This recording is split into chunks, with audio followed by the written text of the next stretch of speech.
9 में कह रहा है कि त्रिभुज ABC में जिसका कोण B जो है समकोण है, यदि tan A का मान 1/√3 है तो निम्नलिखित के मान ज्ञात कीजिए। तो इसमें कह रहा है कि एक हमारे पास एक समकोण त्रिभुज है और समकोण जहाँ पे बन रहा है उसको B लीजिएगा, उसका नाम B रखिएगा और A इसको मान लीजिए, और तो ये आपका C हो गया। और आपको दिया है tan A का मान दिया है 1/√3 दिया है। तो कह रहा है भैया कि आपको जो है पता करना है sin A cos C plus cos A sin C, और दूसरा में आपको निकालना है cos A cos C minus sin A sin C निकालना है। चलिए तो यहाँ देखिए tan A क्या होता है, P/B होता है ना। तो इसको देखते हुए हमारा इसको सामने वाला क्या हो गया, P हो गया, और सट्टे B हो गया, और इसके सामने वाला हमारा H हो गया।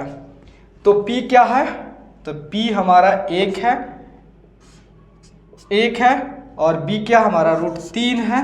लेकिन ये जो है एक्चुअल लेंथ नहीं है, एक्चुअल लेंथ के लिए हम क्या करते हैं, K से गुना कर देते हैं। तो हमको क्या करना है, H निकालना है। तो चलिए H निकालने के लिए आपका AC का स्क्वायर हो जाएगा, दोनों साइड के स्क्वायर के सम के, मतलब जो है BC का स्क्वायर कौन सा, पाइथागोरस प्रमेय से, BC का स्क्वायर प्लस AB का स्क्वायर हो गया।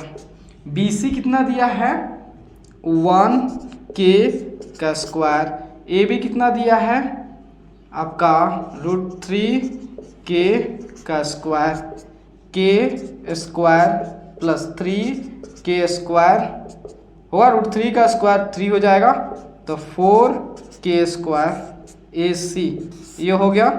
तो आपका AC कितना होगा 2K हो जाएगा, मतलब जो है ये आपका हो जाएगा 2K आ गया।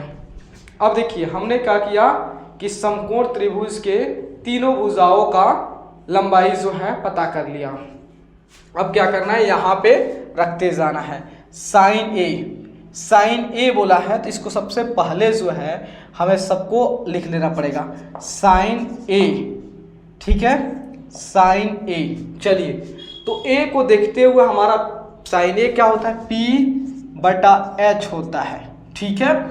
तो इसको देखते हुए हमारा P कौन सा है, ये है 1K और H क्या है 2K, मतलब K बटा जो है 2K हो गया, यही हो गया ना sin P/H, ठीक है।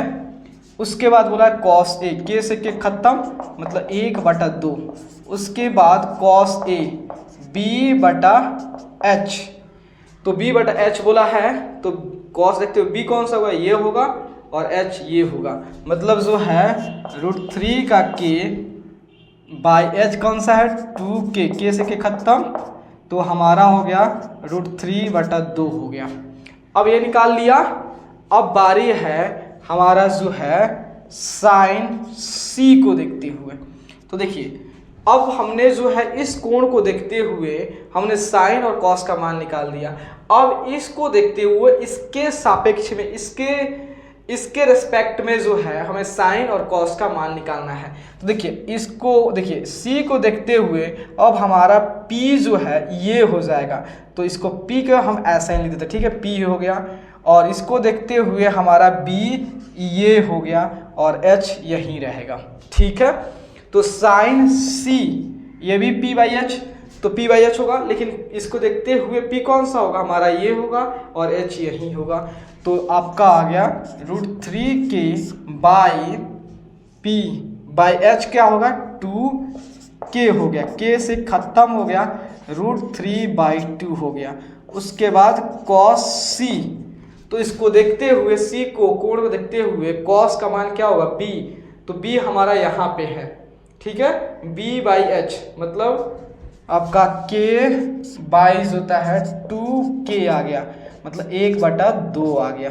चलिए अब इस सबको जो है माइंड में रखिए और यहाँ पे लिखते चलिए। थोड़ा सा चलते हैं। पहला क्वेश्चन है हमारा जो है क्या है, sign A cos C plus cos A sign सी। देखिए साइन ए का मान कितना होता है 1/2 आया है। कॉस सी का मान कितना है 1/2 आया है। चलिए कॉस ए का मान कितना है √3/2 आया है। साइन सी का मान कितना है √3/2 आया है। तो यहाँ देखिए 1 से गुना करोगे 1, 2 से गुना करोगे 4 प्लस रूट से गुना करोगे तो देखो अगर आप रूट से गुना रूट करते हो देखिएगा तो इसके अंदर घुस जाएगा ना। तो अब देखिए रूट के अंदर जोड़ा हो गया तो 1 3 बाहर आ गया, मतलब √3 को √3 से गुना करोगे तो 3 आ जाएगा, रूट बाहर हो जाएगा, 2 2 को 4 आ गया। देखिए 4 और 4 का एलसीएम लोगे 4, इस 4 को इस 4 से भाग करोगे तो एक बार में कट जाएगा और उस 1 से जो है 1 से गुना करोगे 1 और फिर वहीं के से यहाँ पे 3 आ जाएगा। देखिए 4/4 कितना आ गया 1 आ गया। अब चलिए इसका मान निकालते हैं। कॉस ए का मान कितना दिया है √3/2 कॉस ए। कॉस सी का मान कितना दिया है 1/2। साइन ए का मान कितना दिया है 1/2। साइन सी का मान कितना दिया है √3/2। यहाँ देखिए तो √3 गुना 1 करोगे तो √3 2 गुना 2 4 माइनस √3/4। देखो एक जो प्लस में एक दूसरा माइनस में कट जाए 0 आएगा, लेकिन आगे जाओगे तो यही आपका आएगा √3 माइनस √3 कितना होगा 0/4 मतलब 0 आ गया। कर दिया ना, तो नोट कीजिए।